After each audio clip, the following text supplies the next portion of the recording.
So this is Ken. I enjoy the fellowship and it sort of helps center my day and week. So it just gives me another way of connectedness during this pandemic. One thing I've really enjoyed is I grew up as a Catholic, so I really was not immersed in the Episcopalian Book of Common Prayer, and I've gotten to know that book pretty well.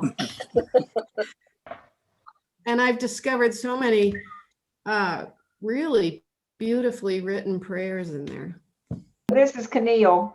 I was reminded of all the different communities through history and probably still in the world where people have gathered in somebody's home, perhaps secretly, but to where they didn't have a building and they didn't have a means to be able to gather, and how probably many little churches have started just in such a gathering.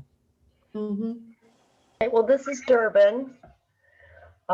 Morning prayer has really been a growth thing for me.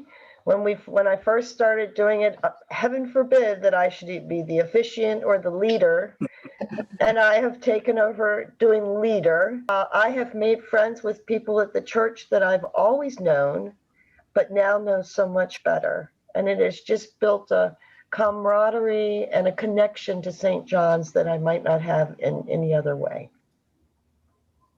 This is Lois, and like you and Ken and everybody else, the sense of fellowship and the depth of relationships that has increased over the last 8 months has been very special.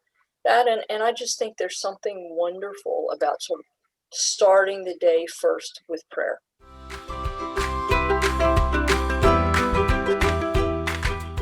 So I've invited Jane Hill. Would you wave your hand when I call on you? Jane Hill and Susan Rainey and Darden Baker and Roxanne Johnson to share a little bit about a new friendship group that they have discovered during the pandemic. I don't remember when the vestry started making the wellness calls, but I look back in my calendar and I wrote that on Monday, June 1st, I said, meet Susan Rainey at church for lunch. She was on my wellness list. And when I found out that she moved down here, had no family nearby, and would just come out of quarantine, I thought, we need to meet in person. We can do that at church. And then after about a week or so, I thought, gosh, Roxanne is on my wellness list.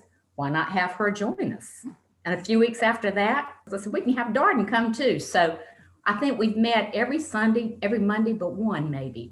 Well, I know for me, I look so forward to my Monday lunches that if something interferes, I will admit I get an attitude. We've really gotten to know a lot about each other and our hopes, our dreams, our frustrations, and what makes us all cheer. Well, for me, being single and living alone, this is the highlight of my week. It's a community. It's a little community that we have, and I love it. Can't wait for Mondays so we can get together and just jabber. But it's really great, and I really do appreciate this. It started all with Jane and her first phone call, and I was like, wow, this is really cool. I like wellness checks. It has been so wonderful to get to know these ladies. I think my favorite thing, and I have to share this, Roxanne, sorry. Well, we've talked about, where we're from and our preconceived notions about particular areas. And Roxanne said she thought everybody in the South lived in like a big kind of plantation home. But, we find out sometimes that we make judgments about other areas of the country and are basically preconceived on maybe media and just what we've heard and how wrong that is. And, I think that's the great thing. We've all come together and boy, we have a whole lot more in common than we do difference.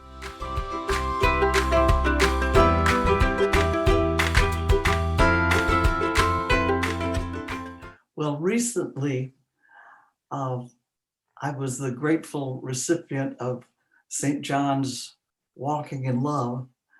when I had knee replacement surgery. I live alone and have no family around and very little family anywhere. And so I was wondering what I would do after I had the surgery. All of a sudden, 2 people volunteered.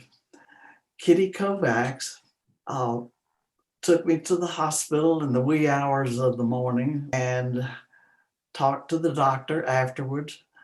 And then she took me home the next day and stayed with me for 2 days. So after 2 days, she was relieved by Carol Smith, who had said she would stay as long as I needed her.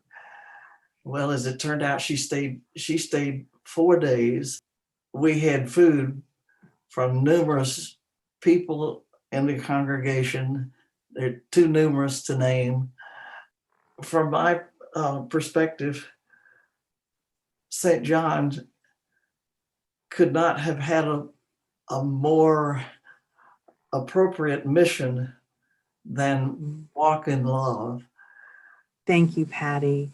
And we know that this time you received the blessings of community, and you also give the blessing of community in so many ways at St. John's. You walk with others and bring meals to others and check in on others and walk with them too. So that's what we like do I here. have a big debt. I do. We all do. We all do to one another and to God. So that's why we're together, so we can help each other through.